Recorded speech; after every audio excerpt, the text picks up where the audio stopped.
Hola a todos y todas, yo soy Guillo. Yo soy Nelson. Y bienvenidos otra vez a donde vive el miedo.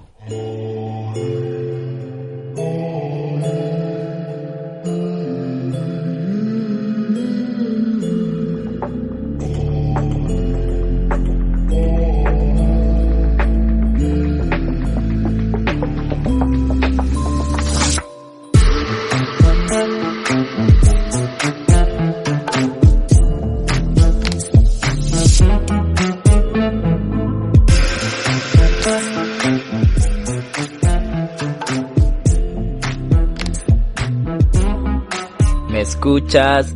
¿Me oyes? Guillo, ¿qué pasó? Te escucho mejor. No sé, sí, Nelson. No sé si el miedo gang ya nos pegó, pero nos escuchamos un poco mejor. Hemos recopilado todas sus críticas constructivas acerca de nuestro audio y creo que sonamos un poco mejor, creería yo. Así que déjennos saber qué les parece el nuevo audio de Donde Vive el Miedo Podcast. Hemos invertido en esto que es para ustedes y para nosotros también. Estamos súper felices, súper emocionados. Vamos a comenzar con toda esta segunda temporada. Espero les haya gustado el capítulo anterior.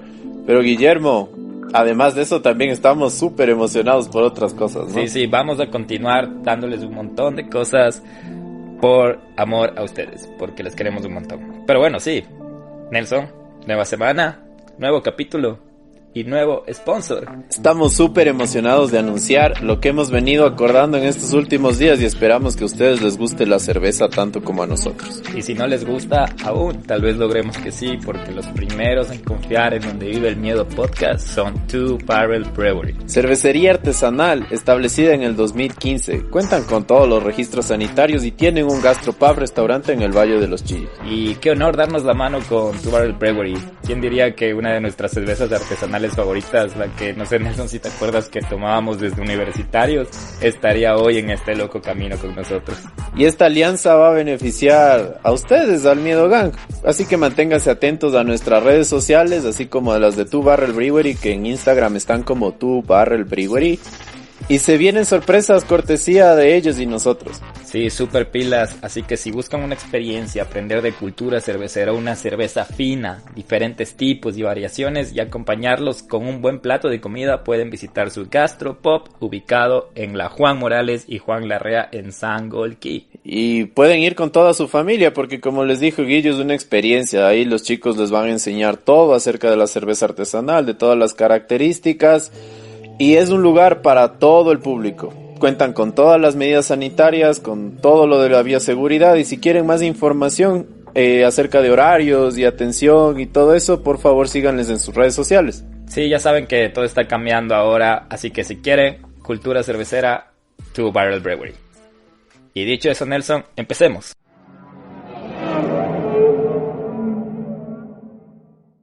Y hoy, Nelson, nos preparaste otro caso de True Crime, de crimen real. Ahora ya nos vamos a ir enfocando. El anterior capítulo hablamos de Estados Unidos, vamos a volver a Sudamérica, cerca de nosotros, cerca del Ecuador, porque hoy, Nelson, preparaste de Luis Alfredo Garavito, ¿cierto? Fue un privilegio un poco raro, Guillermo, hablar de este tipo, porque de hecho, como ustedes pueden ver en el anuncio, yo lo he considerado una bestia real. Porque van a escuchar todas las atrocidades. De hecho, ya les vamos a ir advirtiendo poco a poco acerca de la sensibilidad, pero para mí es un verdadero y tal vez tétrico honor hablar de este señor. Ok, Nelson, antes de que sigas, déjame contarles un poco acerca de Garavito, que lo llamaban la bestia, el loco, Tribilín, el monja o el cura también le llamaban. Era considerado la bestia de Génova también, don Nelson. ¿Era la bestia de Génova o el monstruo de Génova? No, la bestia de Génova, de hecho, por el lugar donde nació. Pero sabes que vamos a hablar de eso porque casi nunca vivió ahí. Ah, bueno, él fue un asesino en serie. Sus características eran violación, tortura, mutilación, canibalismo, sadismo y desmembramientos. Tuvo entre 138 y más de 300 víctimas entre 1992 y 1999. Fue arrestado el 22 de abril de 1999 y asesinaba a niños de entre 6 a 16 años. ¿Cómo lo hacía? Apuñalamiento con cuchillo y destornillador en Colombia y Ecuador. Nelson, aquí tengo una duda. ¿Solo Colombia, Ecuador o Perú también? Solo Colombia y Ecuador, Colombia y según Ecuador. lo que se conoce. Ajá. Ok. Al momento está condenado a 1853 años de prisión. ¿Eso es correcto, Nelson? No, sabes que vamos a comentar eso al final, pero en un inicio, el 27 de mayo del 99, cuando lo atraparon, lo condenaron a 1853 años de prisión. Ok, sí, estos datos que acabo de leer me dan un poco de dudas, pero bueno, creo que nos vas a seguir contando. Y esa es una ficha súper rápida de quién es el monstruo, la bestia de Génova, y quien sigue vivo, ¿no? Y quien cometió todo este tipo de actos atroces, pero ya vamos a ver más porque Nelson nos va a contar ahorita, ¿no? Sí, vamos a comenzar para saber desde el principio quién es Luis Alfredo Garavito.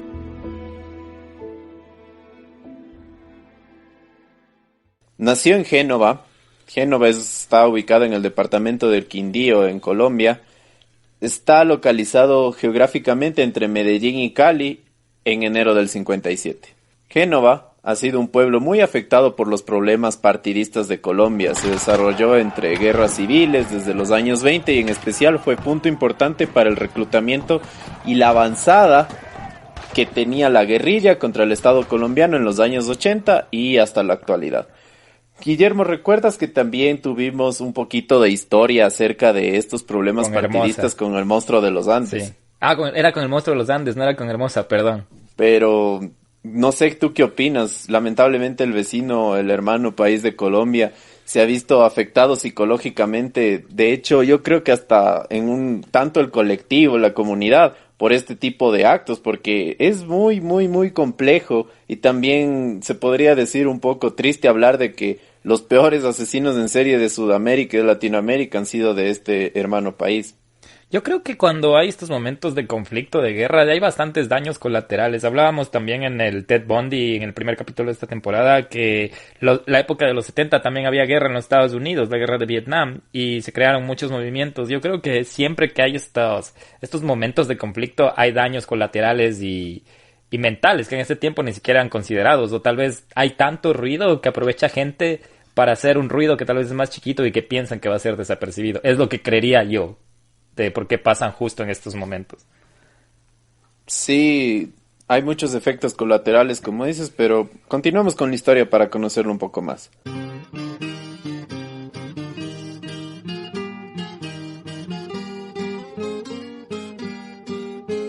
Adicionalmente, también Génova fue frente interesante para los carteles de drogas antes de Pablo Escobar, por lo que la situación en ese lugar fue insostenible para la familia de Garavito y se vio obligada a mudarse a Valle del Cauca. Estas zonas tienen algo en común, tienen una característica de que es un clima húmedo y están ubicadas en partes montañosas extensas, muy boscosas y húmedas. Características importantes que Garavito utilizaría en un futuro. Él era el mayor de 7 hermanos. Confiesa haber sido maltratado en su infancia por su padre, porque su padre era alcohólico y de hecho tenía una forma y una manera muy salvaje a la hora de castigar a sus hijos. También tiene concordancia con lo del monstruo de los Andes, no sé si lo recuerdas. Y de hecho lo castigaba con correas, con varas de maderas, y a pesar de que era una familia numerosa, tuvo una educación y una formación cristiana, religiosa. Acompañaba a su madre, a sus hermanos siempre a las iglesias y disfrutaba de las misas. Cuando era niño era introvertido y siempre tenía problemas en la escuela, ya que sus compañeros le molestaban con su apellido y en vez de decirle Garavito le decían Garabato. También indica también sufrió bastante de bullying. Él indica haber sido abusado sexualmente por amigos de la familia, así como por otros vecinos. Al parecer, era muy común que los vecinos hagan esto y lo apodaban Tribilín cuando niño. Entonces él era una víctima fácil para estas atrocidades. Aquí me haces acuerdo un poco o me recuerdas más bien, de nuestro primer capítulo de Hermosa, que tú empezaste con esta pregunta de que si un asesino nace o se hace, y siempre vemos esto, ¿no? De los eventos pasados como son detonantes para el crecimiento de la persona y tal vez crear un asesino serial. Sí, sabes que justamente estaba viendo algo de eso y una de las características de los asesinos seriales psicópatas es que cuando son niños tienen sus efectos más fuertes en relación a los que les pasa en el ambiente. Por ejemplo, podíamos ver que como Ted Bundy podría decirse que quizás nació así porque prácticamente se podría determinar que es el hijo de su abuelo, pero Garavito era de una familia un poco más, con problemas más socioeconómicos, pero bueno, ¿no? Una A los 12 combinación de años, todo, ¿no? sí, esto que creo que queda a discreción de los expertos y quizás eso es lo interesante también de la psicología criminal, que no se sabe a ciencia cierta qué es lo que puede determinar un asesino en serie.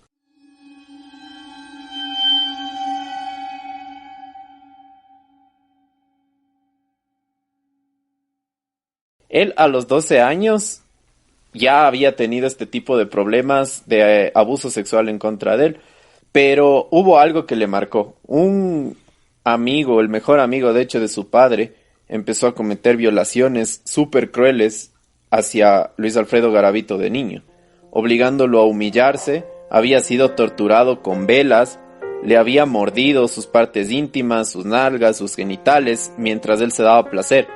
Nunca le contó esto a su padre porque tenía miedo de que su padre tome represalias en contra de él y lo castigue. La familia decidió irse a vivir a Trujillo porque la economía no estaba bien en el área donde vivían. Y aquí Garavito tuvo una oportunidad, dijo, al fin voy a poder salir adelante de lo que me sucedió y tal vez poder reinventarse. Pero lamentablemente en Trujillo el sacerdote de la iglesia lo violó. Al ver que este niño siempre frecuentaba la iglesia, de hecho incluso algunas veces fue hasta monaguillo según lo que dice, y el padre decidió utilizarlo y violarlo en varias ocasiones. Garavito confesó años más tarde que de hecho esa fue su primera víctima, ya que lo envió a matar por un sicario aproximadamente cuando tenía 20 años. La confusión sexual que tenía Luis Alfredo a esa edad empezó a tornarse un poco peligrosa y bizarra. Él se sintió atraído por sus hermanos y hermanas. Confiesa en un episodio que al ser el hermano mayor, obligó a estos a desvestirse y a jugar con sus partes íntimas cuando ellos todavía eran pequeños. También los castigaba y golpeaba de una manera brutal, y los amenazaba con que si dijeran lo que él estaba haciendo, él los iba a matar. A los 15 años fue detenido por la policía, intentando abusar sexualmente de un menor de 7 años en una estación de bus.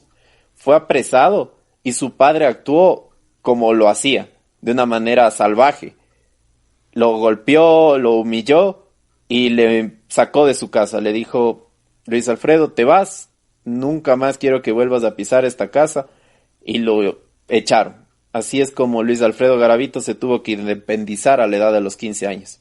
Él había intentado tener relaciones heterosexuales cuando ya vivía solo. Incluso había tenido 2 novias, pero siempre era una persona conflictiva y de hecho incluso lo conocían porque en los bares siempre buscaba peleas. Cuando era joven, ya a la edad de 16 años, tuvo varios trabajos en panaderías, tiendas de ropa, kioscos de revistas y también como vendedor informal de artículos religiosos. Él decía que la religión era lo que más dinero daba. Lo que él ganaba utilizaba para pagarse su habitación y casi siempre gastaba el sobrante en alcohol. Lamentablemente, Alfredo Garavito a los 18 años ya era un alcohólico. A los 23 años, Luis Alfredo Garavito solicita ayuda psiquiátrica y se le diagnostica que tenía depresión reactiva. Intentó suicidarse en varias ocasiones.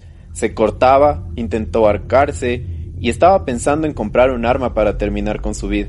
Sabía que algo en su cabeza no estaba bien. Mantuvo ayuda psicológica durante varios años, pero nunca pudo ser controlado por temor a confesar sus gustos y él estaba temiendo que se lo apresara si es que él decía algo.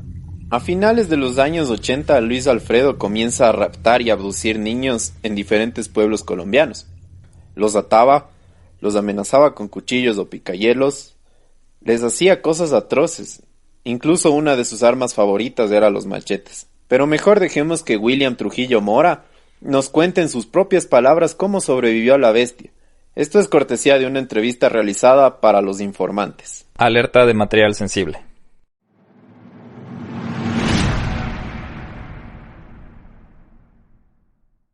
Yo pasé temprano y vi unos niños jugando con cartones. Se sentaban en el cartón y se resbalaban. Cogí el cartoncito, me subí al montículo y me tiré resbalado por el caminito donde ya los otros habían hecho.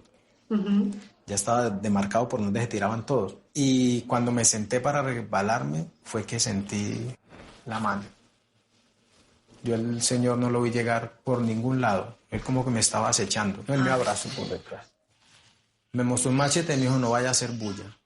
No vaya a gritar, ni vaya a hacer nada porque lo mato. Me dijo, quítese la camisa. Y él me quitó el pantalón.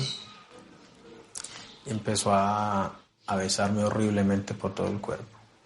Él me cogía mi penecito y lo chupaba y me besaba la boca. Y me cogía mi lengua y me la succionaba durísimo como para como arrancármela. Me decía, así me tenés que hacer. Entonces yo accedía a todas las peticiones. Después me volteó bruscamente y empezó a rastrillarme hasta que llegó el punto que me penetró. Él accedió 3 veces. Y él me hizo de todo, de todo. Él me mordió, él me chupó, él me golpeó. Él hacía de todo, muy en silencio. Muy en silencio. Eso fue lo más perturbador. Sonaron las campanas y él me tiró mi pantaloncito y me dijo, salga adelante. Yo llegué hasta el portillito, era una lomita. Él me dijo, no viene nadie. Yo le dije, no. Y entonces ahí él se asomó también. Fui dando unos pasos hacia atrás y él alzó la mano y me hizo así. No. Cuando él me hacía así y él voltea y me da la espalda, salí como volador sin palo. Y no paré hasta que llegué a mi casa.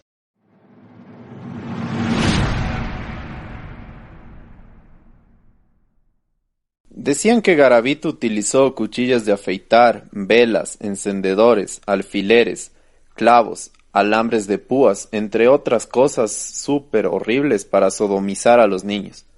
William fue una de sus primeras víctimas en 1979. Guillermo, yo no sé, o sea, la verdad, ¿qué traumas debió haber tenido esta persona para utilizar todos estos elementos dentro de una violación? Bueno, hay las velas que mencionaste usaba su padre, era, ¿no? Que también El amigo de su padre. El amigo de su padre, perdón, sí, que usaba velas. Entonces, no sé, pero ya un poco trastornado, ¿no? Para poder usar todas estas herramientas, no sé cómo ni siquiera llamarles, estas armas, no sé. Y date cuenta que esto de aquí todavía no asesinaba. Recién empezaba con este sadismo atroz que tenía, Exacto, pero ya estaba sadismo. practicando. Anotaba sus violaciones en una libreta o también en un almanaque.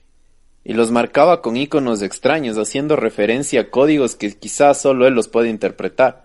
A pesar de eso, él seguía leyendo la Biblia y se arrepentía en casa o en la iglesia. Decían que incluso hasta lloraba de una manera muy profunda, muy amargamente, pero después de eso salía con una sed atroz de seguir violando y atacando niños inocentes. Entre 1980 y 1992, él ya había violado y perpetrado a más de 200 niños en diferentes pueblos colombianos, cada vez con más sadismo y brutalidad, pero la bestia aún no probaba sangre, aún no asesinaba.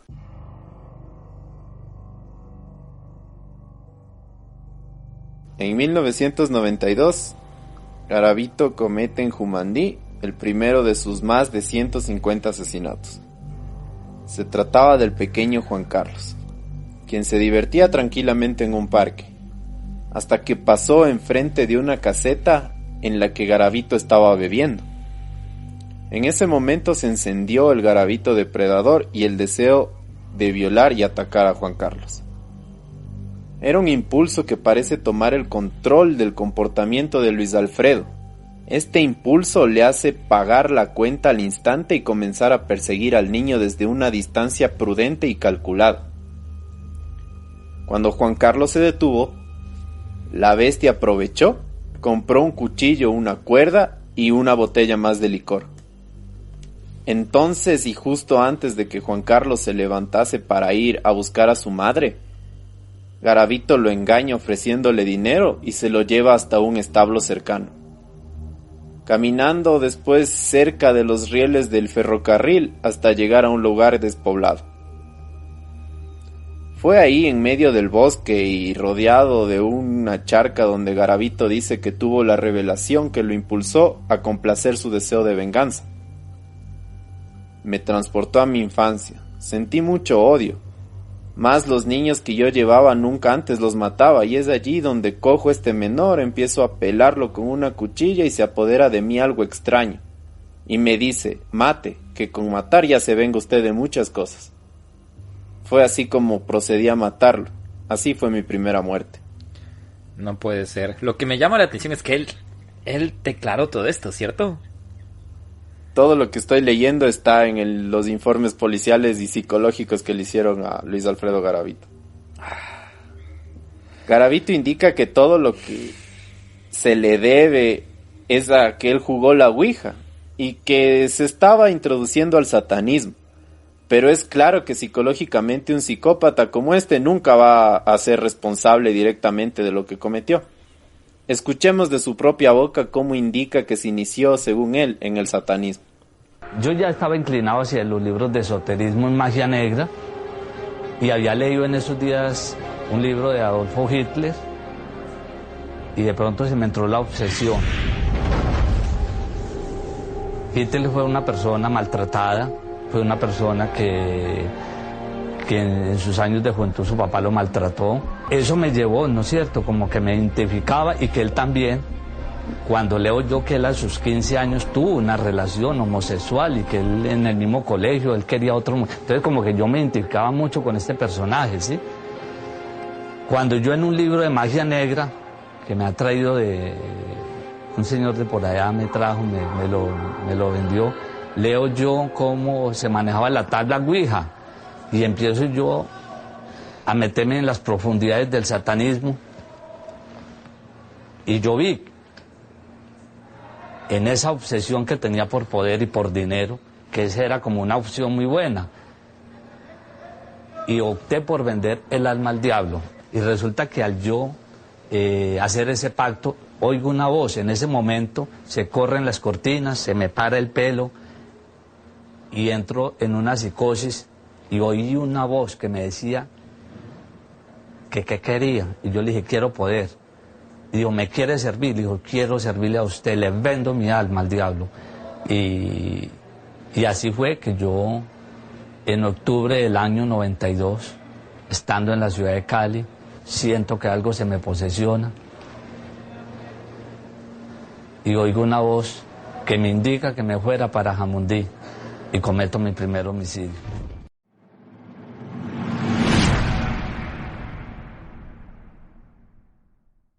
Días después asesina a su segunda víctima. Esta vez se queda con el niño por mucho más tiempo, analizando su carne y viendo qué más podía hacer con el cuerpo, no solo para asesinarlo.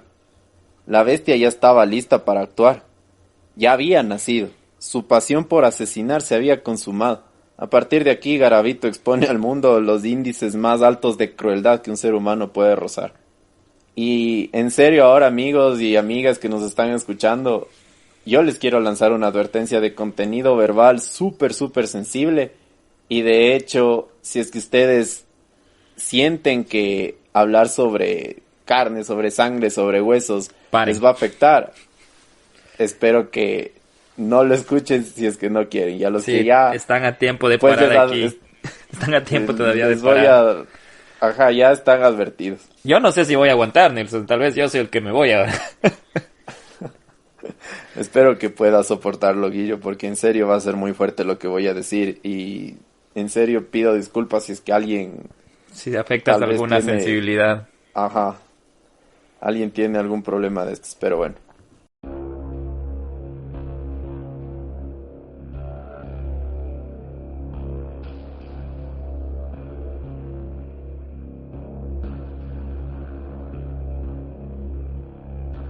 Luis Alfredo Garavito no es por nada considerado el mayor asesino en serie de niños del mundo.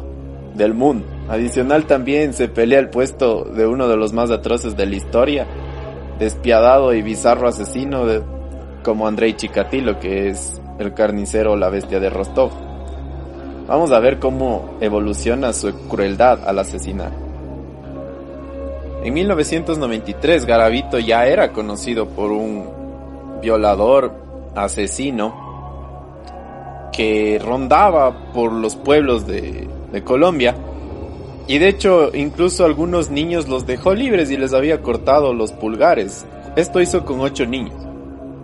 Pero no lo pudieron descubrir porque él dejó de hacerlo, ya que sabía que era un indicio para que lo encuentren. Garavito se empieza a ser mucho más cruel después de su segundo y tercer asesinato. Mucho más sádico, si es que eso ya era posible a estas alturas. Según se refieren, él comenzó a abrir el abdomen de los niños mientras estaban vivos. Era un corte extenso, lo suficientemente profundo como para destrozarles el aparato digestivo, pero no como para matarlos. Estas y otras crueldades las lleva a cabo en Bogotá. En esta etapa le arrancó los pulgares, como les decía, y de hecho los encontraban los restos de los cuerpos sin pulgares. Planeaba minuciosamente cada crimen.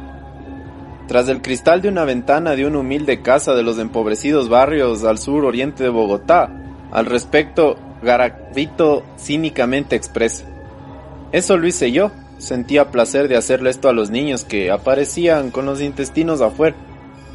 Y si así yo parece que me quedaba tranquilo. Claro que pensaba, ese placer fue a costa del dolor de todos estos angelitos. Pero él los quitaba los intestinos mientras los violaba. Los cuerpos empezaron a aparecer.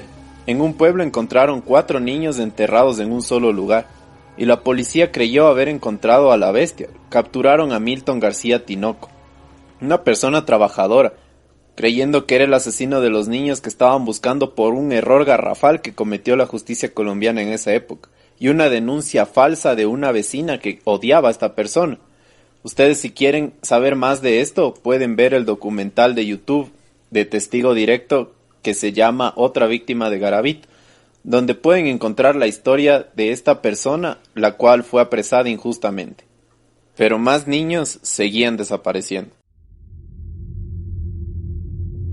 Garavito refiere un evento brutal que le sucedió un día que estaba bebiendo una botella de aperitivo de la corte, su licor favorito, cuando de pronto vio a un niño que deambulaba por una terminal de buses y se fue atrás de él. Este niño tenía entre 2 y 13 años y se había quedado dormido en el bus porque se había escapado de la casa, que ya no aguantaba que los papás le golpeen.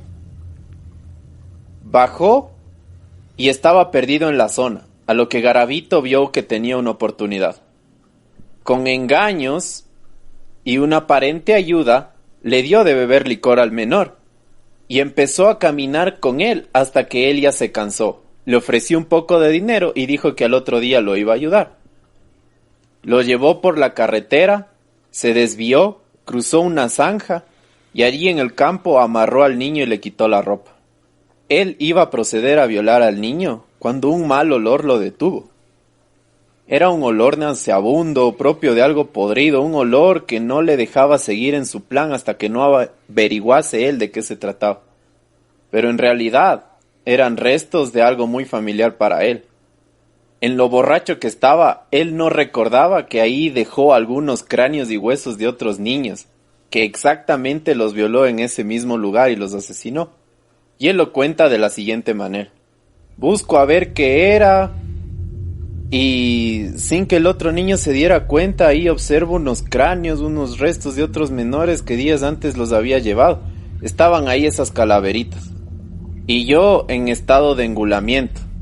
Después de tener al menor amarrado, me pide que le suelte y no sé por qué lo solté. Este niño empieza a tomar de nuevo conmigo y yo lo empiezo a acariciar. No sé en qué momento él coge mi cuchillo y se me abalanza. Yo se lo fui a quitar y el niño me cortó el dedo de mi mano izquierda.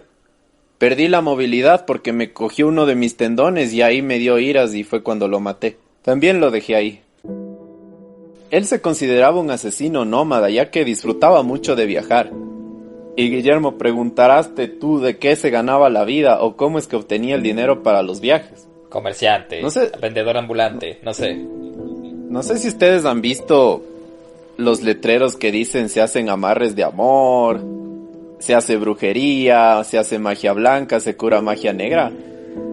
Garavito era un monje de estos, era un cura y creía en la medicina ancestral, en la medicina natural, practicaba algunas de estas tendencias y también hacía magia negra. Y así es como le sacaba dinero a la gente para poder viajar. O sea, no hacía magia negra, decía que hacía magia negra, ¿no? Porque... O tal vez hay mucha gente que cae en esto, pero recuerden que él ya estaba metido en esto del satanismo, pero conseguía dinero también de esta forma. Él nunca secuestró a un niño y pidió recompensa. ¿Tú le crees que él decía que por el satanismo hacía eso o crees que él creó esa excusa? No sé, a mí ya me deja pensando eso de que porque jugué Wicca... Yo creo que él busca una excusa para sus retorcidos hábitos. La verdad, dicen que, por ejemplo, una descripción de cómo prácticamente... recordemos que esta gente, los psicópatas, son gente que tienen problemas mentales, o sea, tienen un problema muy fuerte, que es como una enfermedad. Claro, trastornos. Y más o menos, para tú entenderle, McDonald hace referencia, McDonald es uno de los psicólogos que más estudia esta parte de los psicópatas, hace referencia a como que tú tienes ganas de comer algo. Por ejemplo, tú tienes ganas de comerte una pizza, y te produce placer, y es como que algo que te satisface. Y cuando tú lo quieres y puedes obtenerlo, tienes tu satisfacción. Pero que los asesinos psicópatas solo encuentran satisfacción con ver este tipo de cosas. Es algo que quizás nosotros como gente normal y racional no lo podemos comprender. Ni tampoco estoy pidiendo que se metan en la mente de ellos. Pero es más o menos de esa forma como se lo podría interpretar. Que la única cosa que les puede saciar a ellos es la muerte. Y de hecho ya a partir de eso empiezan a derivarse otro tipo de acciones. Porque digamos que no se necesita para matar a alguien ser tan cruel. Pero ya las perversiones empiezan por ahí. Y tú sabes que a pesar de todo, depende del país, legalmente se los juzga por la máxima cuando es una muerte. No se los juzga por todas las atrocidades que comete, sino simplemente por la forma de matar. Pero metido en el satanismo, me imagino que Garavito tenía muchas más perversiones que solo matar. Ahora entiendo por qué le llamaste una bestia real. Pero bueno. Cuéntanos más, pues. Entre los años 94 y 95, en los estudios se considera que él tuvo un periodo de enfriamiento, pero esto no fue verdad. Fue los años que vino a Ecuador a cometer otros actos atroces. Y de hecho a mí me sorprendió algo porque si ustedes buscan en el documental de Garavito que se llama Tabú, van a ver que hay comentarios súper tristes de gente ecuatoriana que dice: ayúdenme a ver si es que Garavito desapareció a mi familiar.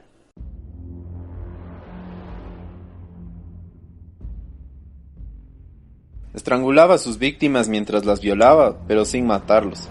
Les realizaba cortes, mordía sus genitales, amputaba sus dedos, cortaba sus tendones de los tobillos, de sus manos, rompía sus tobillos, sus rodillas, sus codos, clavículas, todo con la intención de que sintieran un dolor extremo mientras él los violaba.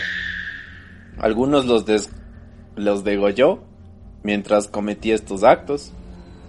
Tomaba su sangre y a la final amputaba sus genitales y se los dejaba en la boca para después decapitarlos. No te puedo creer. Fríamente Garavito confiesa: utilizaba piedras para golpear el mango del cuchillo y así separar los huesos del cuello porque son muy duros. Terminaba dañando los cuchillos, pero ya ahí la cabeza salía. No siempre andaba con un machete. Escuchemos qué dice Garavito en relación a las atrocidades que cometió en esta parte de un documental y la opinión de un experto que revisó las osamentas de los niños oxisos. Yo honestamente, yo no violé ninguna víctima, no me considero un violador. ¿Sí me entiende? Cometí los homicidios, llámese como se llamen. De lo que referente a las heridas, que presentaron, porque casi en su mayoría fueron restos óseos que encontraron. Dentro de cada uno, ¿cómo van a examinarle, supongamos, 20, 30 restos de óseos? Que los encuentran sin carne ni nada y ya, pues al año, a los 2 años. Y medicina legal, ¿cómo va a saber si fueron violados o no fueron violados? Fueron niños que fueron cogidos, luego fueron inutilizaron sus movimientos, haberlos amarrado, haberlos agredido, haberlos lesionado, haberlos aporreado. Ya sabemos nosotros que fueron víctimas de delito sexual. Y lo que sí es claro de determinar es que fueron niños que fueron torturados. A un hueso le van a examinar. Entonces, ahí no hay, ¿sí me entiende? Ahí no hay, ¿sí me entiende? No han encontrado muestras de semen tampoco. Puedes darte cuenta, Guillo, cómo incluso se enoja cuando le tratan estos temas. Y si bien no se puede examinar a un niño, las osamentas de un niño, quizás se olvidó que dejó niños libres y que por una razón se los puede entrevistar cómo sobrevivieron. Me haces acordar de lo que él dice, que tú dijiste que tenía como este carácter de ataques de ira, o era como que no podía controlar sus sentimientos. Sí mencionaste eso, ¿no? O sea, de hecho sí era una persona muy violenta. Sí, Dios. Muy violenta. Años después se anima a cooperar con la fiscalía, que le ofrece reducir las sentencias si es que él da información de todos los delitos cometidos. Esta vez le dice a John Sistiaga que sí los violó. John Sistiaga es un entrevistador excelente, yo lo admiro mucho. Si es que ustedes pueden, síganlo en sus canales, en redes sociales, porque hace unas entrevistas increíbles. Él ha entrevistado a varios asesinos en serie, no solo de Latinoamérica, sino de todo el mundo. Y esta es una de las últimas entrevistas que se le hizo a Garavito en el programa Tabú. Usted antes de cometer asesinatos de niño había cometido numerosas violaciones de niños, ¿es eso cierto? Sí, eso es verdad. Bastante. Antes de yo matar, cometí muchas violaciones, es verdad. Eso ya lo conversé en la fiscalía, lo hizo, se judicializó y ya quedó así. ¿Cuántas violaciones podemos hablar? No tengo yo presente, no tengo. Pues si pueden decir un número, ya más de un centenar.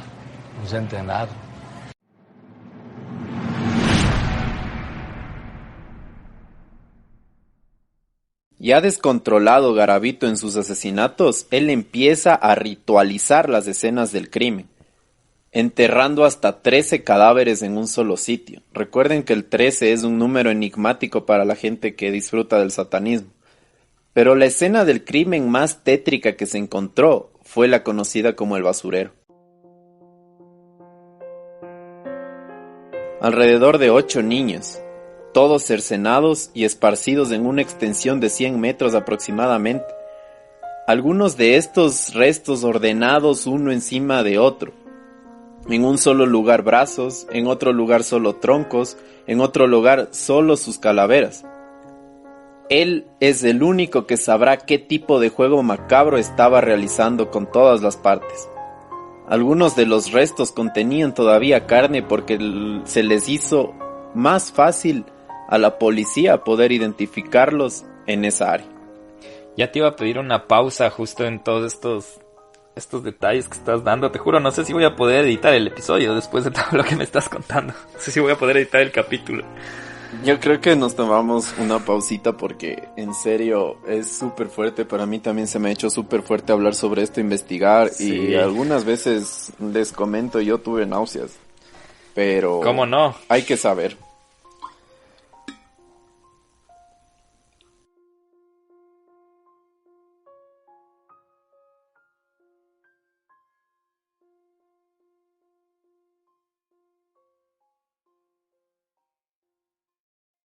Algunos de los restos aún no han sido encontrados, y la Fiscalía de Colombia tiene una habitación con más de 30 cajas de osamentas con huesos de niños para realizar estudios de ADN y quizás algún día determinar si fueron perpetrados por esta bestia. La mamá de esa víctima es una profesora de Cartagena del Cheirá. El señor es como que trabaja en Florencia. El sitio, yo sé cómo, ellos han tenido un video, y yo sé que esos resticos deben de estar allá.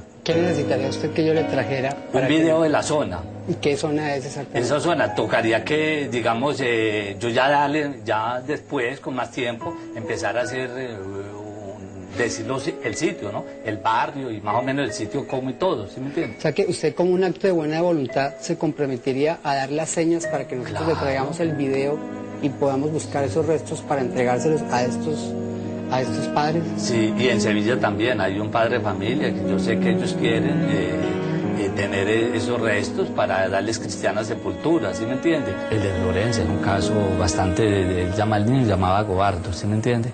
A Gobardo, ahí tengo yo el dato es en el barrio La Paz, entrando a Florencia. Ahora, mire que en Villavicencio yo confesé varios homicidios y que no encuentran nada y que no hay familia. En Santa Fe de Antioquia hay uno, ¿sí me entiende? Pero en Ibagué hay los dos, ¿sí me entiende? Y yo en los sitios, entrando a Ibagué, como saliendo ya para Girardot, en Cartago, mire pues de que unos restos de por ahí de Toro Valle, no los encontraron ellos, sino otros investigadores. Por allá en Fusa también hay unos restos, yo tengo cómo se me entiende, cómo entrar. Por el Alto de Rosas también hay otros restos, y también condenaron, pero no encontraron los restos. ¿Y en los de Florencia usted, eso le alcanza a tener claridad del lugar? O sea, ¿usted podría hacer un plano? No, de ese sí tengo ya la claridad, con ese nomás que se encontrara, mejor dicho. ¿Y haría usted el plano? Yo haría el plano. Lo buscamos. Yo haría el plano, ¿sí me entiende? Haría el plano. Lo que pasa es que el plano lo tengo en la casa, allá en Armenia.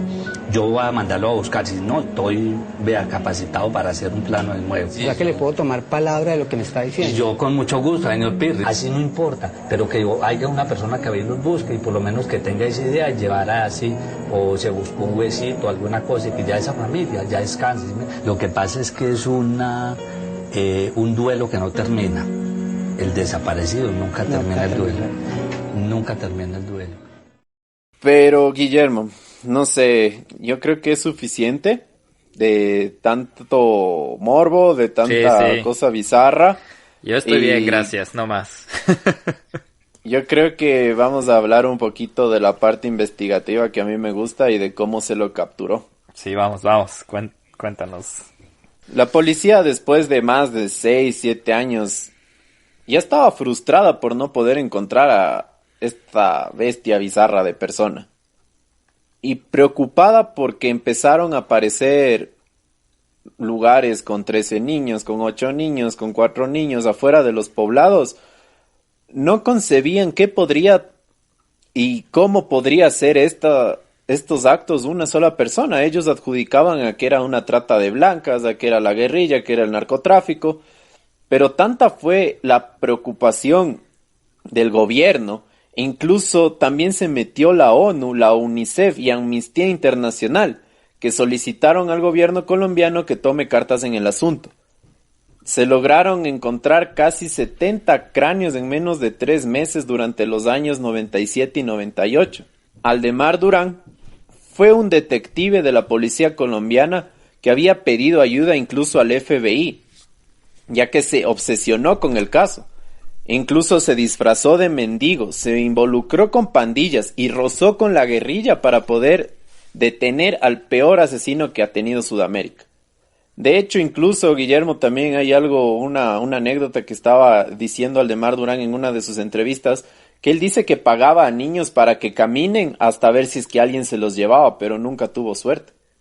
Y no sé yo el primer documental que vi de Garavito tiene una cara de tonto, de bobo, o sea, no sé, cuando escuchas todas estas atrocidades te imaginas, yo me acuerdo que lo vi y decía, ¿cómo te puedes imaginar? Como decías ahora de que obviamente, ¿quién se iba a imaginar que un solo hombre iba a cometer tanta atrocidad? Y después ver la cara es como que es en serio, pero Pero recuerda, Guillermo, que los psicópatas en su mayoría son muy camaleónicos. Tenemos el monstruo de los Andes que se hacía pasar por religioso, tenemos a Ted Bundy que se hacía pasar por un estudiante, por un enfermo, por un lisiado. Sí, recuerdo. Tenemos a Garavito, que de hecho Garavito es uno de los más camaleónicos y se les vamos a dejar una foto en Instagram para que vean. Y ustedes mismos definan qué cara de qué tiene, para yo no decir otras cosas aquí. Pero bueno, el FBI ya se metió a Sudamérica a darnos sus recomendaciones.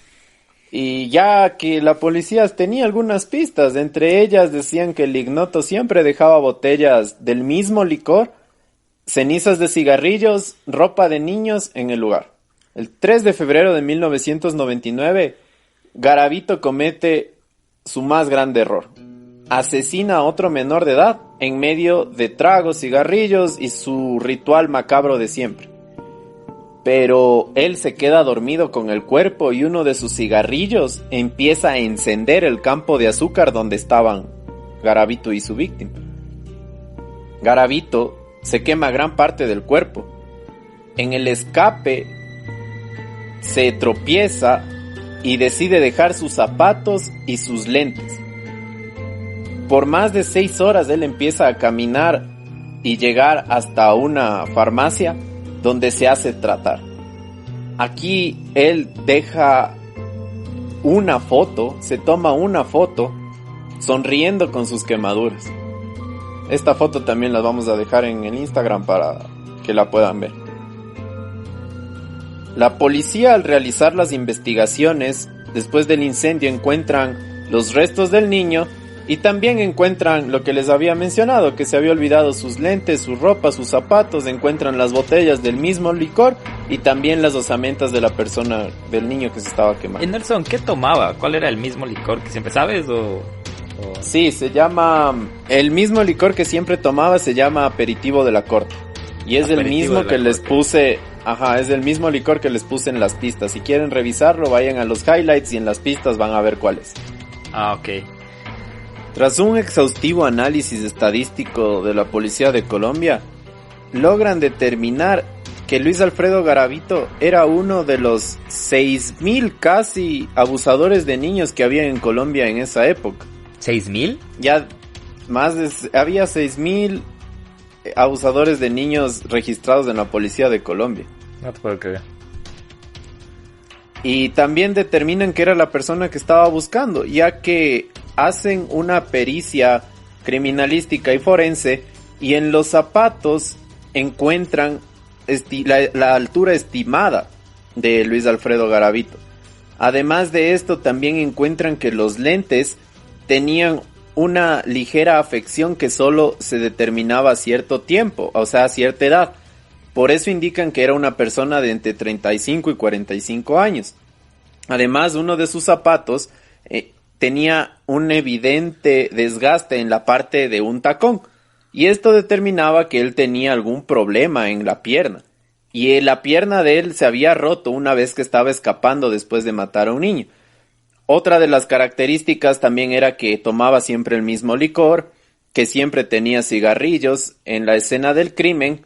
Y también encuentran que esta era la única persona que había sido antes detenida por el asesinato de un niño, pero lo habían soltado porque no tenían pruebas. Cuando ya encuentran el nombre de Luis Alfredo Garavito, empiezan a investigar a su familia. Y aquí es cuando la policía allana el domicilio de su hermano, en donde encontraron fundas con recortes de periódico de los asesinatos de los niños, cuchillos y ropa de niños. Su hermana le dice que él tenía una exnovia a la cual también le enviaba otras fundas. Y en las fundas del lugar de la exnovia encuentran también más recortes de los asesinatos perpetrados, sogas, picayelos, boletos de autobús, que estos boletos coincidían exactamente con los viajes donde se encontraron los cuerpos. El 22 de abril de 1999, un niño fue encontrado semidesnudo pidiendo ayuda en un parque porque había tenido el intento de violación por parte de una persona. Un mendigo logra escuchar entre los matorrales los gritos de un niño y él empieza a acercarse a lo que ve que Garavito estaba maniatando al menor, es decir, amarrándole. Esta persona, este mendigo, le ataca con piedras y el menor logra escapar.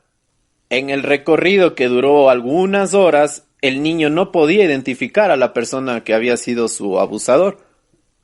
Y ya cuando estaba cayendo la noche, cuando ya estaban llegando a la estación de policía para que el niño presente su testimonio, en la vía encuentran una persona sin camiseta y cojeando. Él se detiene y lo atrapan, pero no dice su nombre. Él decía que era Bonifacio Morera Liscano. Tras atraparlo en fragancia, y después de tantas interrogaciones, después de tantas pruebas que se presentaron en su contra y después del testimonio del niño, se logra detener a Luis Alfredo Garavito. Y al saber que él ya iba a ser condenado por intento de violación del niño y que ya no iba a salir, él pierde el control dentro del departamento de policía. En la última entrevista que le hace John Sistiaga a Luis Alfredo, hay un segmento que es muy conflictivo cuando el entrevistador empieza a describir al asesino de niños, que fue Garavito. Y para mí es muy aterrador lo que Garavito dice. Esta entrevista es reciente. Y ustedes van a determinar si Garavito siente arrepentimiento o no. Así que escuchémoslo. Garavito, un asesino contumaz, ordenado,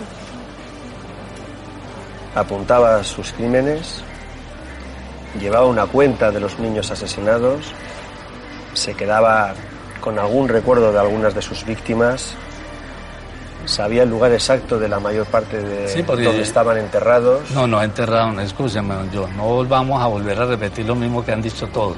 Yo no enterré ninguna víctima. Iban quedando así, en la superficie, pero nunca enterré yo ninguna víctima. Nunca enterré. Yo únicamente iban quedando así por encima, ahí quedaban, pero yo nunca enterré. Por eso de acuerdo, nunca los enterró. Pero les repito, un asesino metódico, ordenado, que atacaba con premeditación, que elegía bien a sus víctimas, que apuntaba en los lugares donde los había asesinado. Usted tiene todas las características de un asesino en serie. Sí, claro, eso es lo que dicen. Perdón, yo no soy científico, pues yo he leído todo eso. ¿Y qué dice Garavito? No, yo no podría determinar si soy asesino en serie porque no soy científico. Dicen, yo no soy científico. ¿Y cómo le denomina matar a 200 niños? Bueno, es una conducta que me salió, vuelvo y repito, don John, yo no soy científico, no puedo yo acusarme yo mismo. Yo acepto todo lo que han dicho, listo, seré eso, ya. Lo importante es que eso ya pertenece a un pasado.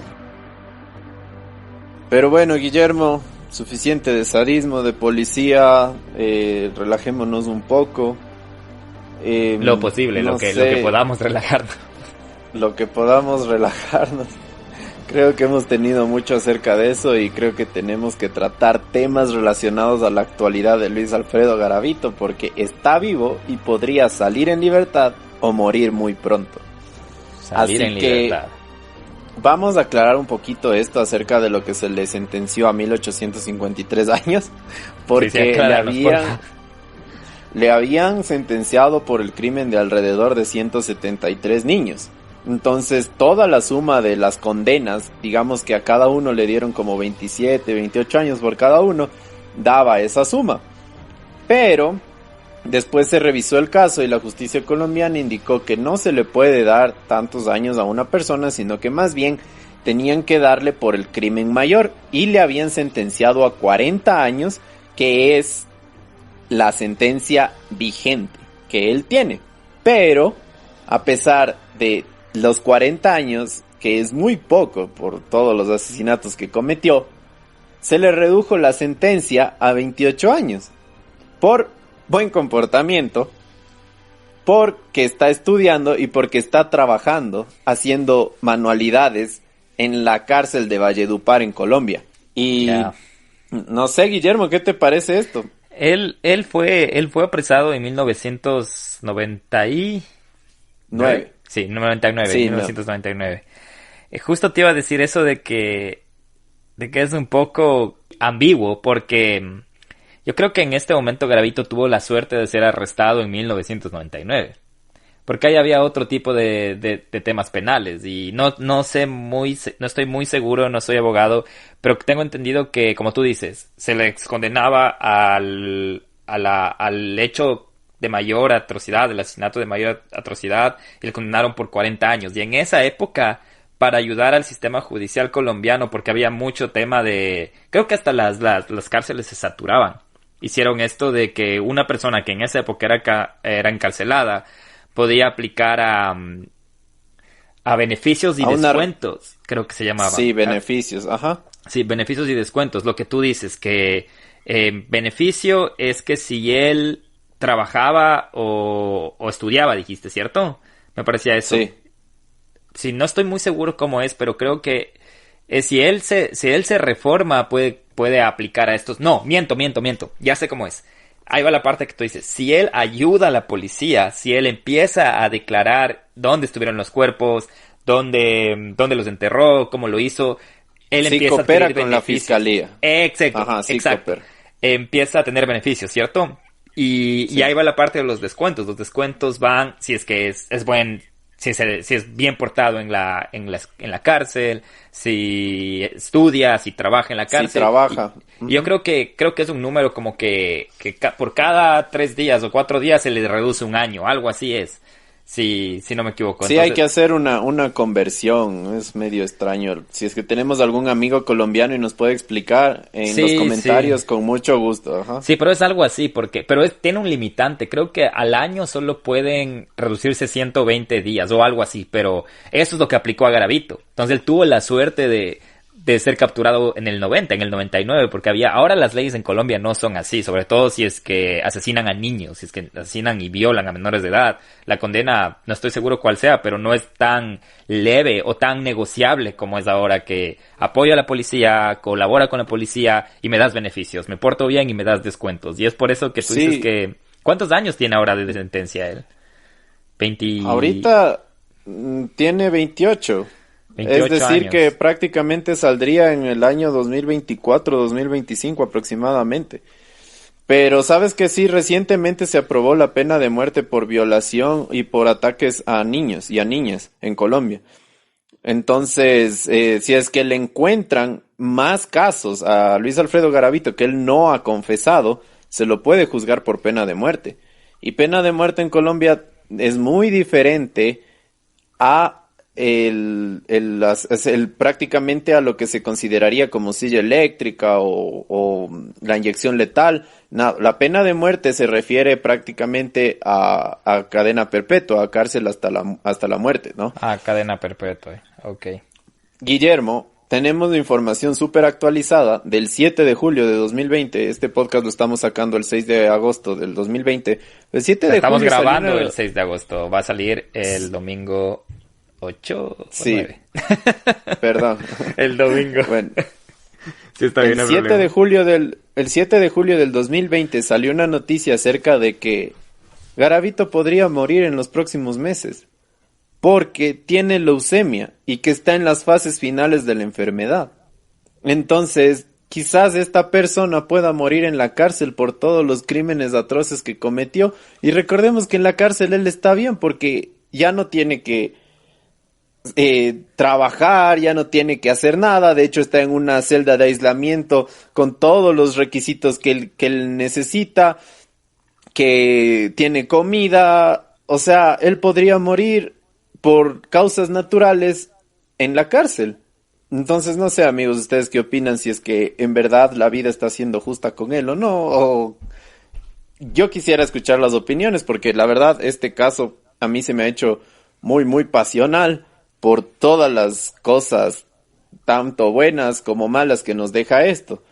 Entonces, no sé, yo creo que gracias a Garavito ahora se pudo implementar en Colombia la pena de muerte por actos atroces cometidos a niños y a niñas, que es algo bueno, que yo estoy muy de acuerdo, pero se lo tuvo que hacer por este tipo de personas. Y lo malo, imagínense, no sé, yo no concibo cómo alguien puede coger y asesinar a más de 200, afectar a más de 400 niños, que no son niños, son familias, Guillermo, ¿te imaginas? O sea, es algo súper, súper fuerte. Yo no sé, si ustedes, los que nos escuchan, no tienen a nadie a quien odiar, aquí, candidato grande, vayan a odiar a Garavito, porque yo ya, ahorita sabiendo más de él, ni lo conozco, lo odio, ojalá se pudra donde se pueda pudrir, no me interesa. Pero les voy a dejar con la frase, una de las más célebres que dijo Luis Alfredo Garavito en una de sus entrevistas, que es la siguiente: yo admiro mucho a Hitler. Yo quería ser famoso, quería ser como él.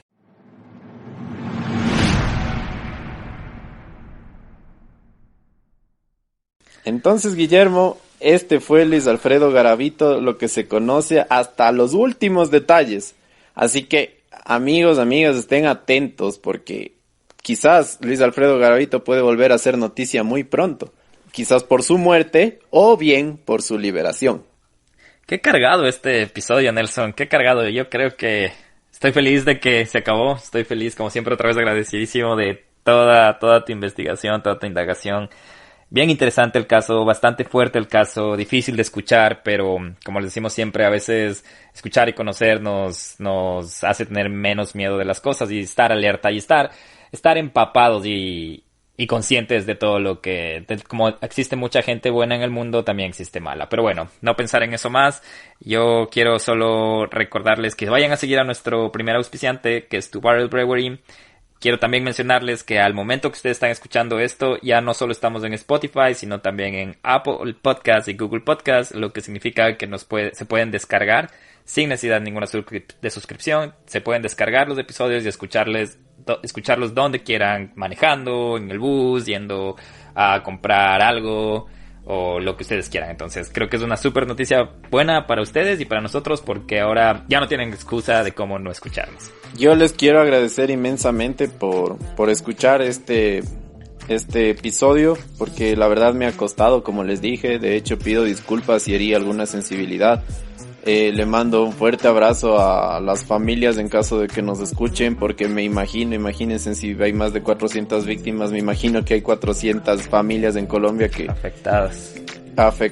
Entonces, en serio, muchísimas gracias, mil disculpas de antemano. Estoy muy feliz de volver a acá donde vive el miedo, Guillermo, y esperamos seguirles entreteniendo y también contando acerca de las historias más salvajes, locas, paranormales, de miedo de toda Sudamérica. Estoy muy feliz, Guillermo, en serio estoy muy feliz por esto. Y yo creo que también es momento ya el próximo capítulo de un paranormal, ¿no? Ya vamos a ver qué les tenemos, pero saltémonos un poquito del crimen, porque tuvimos 2 crímenes increíbles, primer capítulo y segundo capítulo, así que veamos qué nos trae el tercero. Yo no tengo más que decirles que, como siempre, gracias por seguirnos escuchando, gracias por todo el cariño que nos manda, esperamos que el audio les guste más ahora, les mando un abrazo, les queremos un montón, yo creo que eso es todo de mi parte. Gracias, Nelson, ya nos vemos y nos escuchamos el próximo domingo o sábado. No se olviden de comentarnos en nuestro Instagram, porfa, también síganos en Facebook, envíennos sus historias, envíennos sus historias también.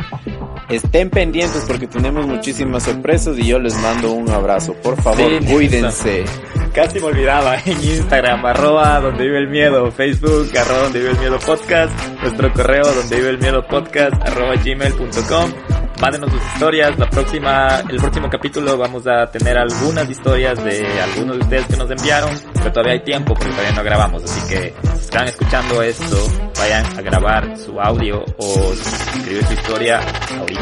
Y Nelson no sabe que estoy grabando esto. El próximo domingo, 15 de agosto, es su cumpleaños. Vayan a atacar sus redes. Ahora sí, me voy. Bye. Les queremos un montón. Chau, chau. Chao, chao.